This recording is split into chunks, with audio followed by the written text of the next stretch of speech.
భూమి గగన్ ఫోటో చూస్తూ ఏడుస్తూ ఉంటుంది. కుప్పకూలిపోతుంది భూమి.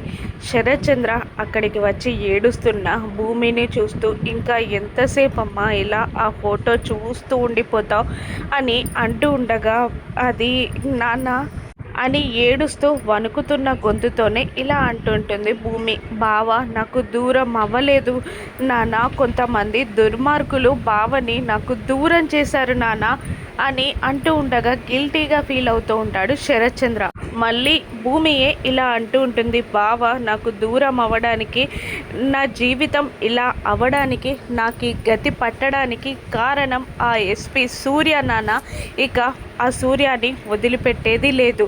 పదండి పోలీస్ స్టేషన్కి వెళ్దాం, ఆ సూర్య పైన కంప్లైంట్ ఇద్దాం నాన్న, పదండి. ఇక ఆ సూర్యాన్ని వదిలిపెట్టద్దు అని కోపంతో రగిలిపోతూ ఏడుస్తూ అంటూ ఉంటుంది భూమి. భూమి అని పిలుస్తాడు శరత్చంద్ర.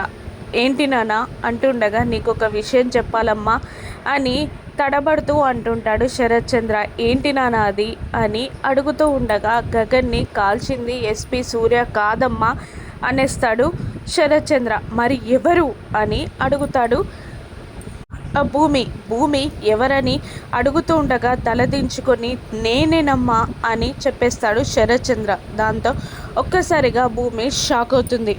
గిల్టీగా ఫీల్ అవుతూ ఉంటాడు శరత్చంద్ర.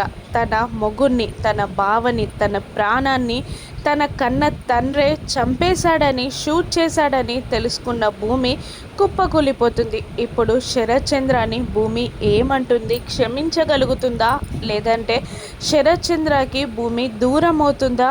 భూమి దూరమైతే శరత్చంద్ర భరించగలడా?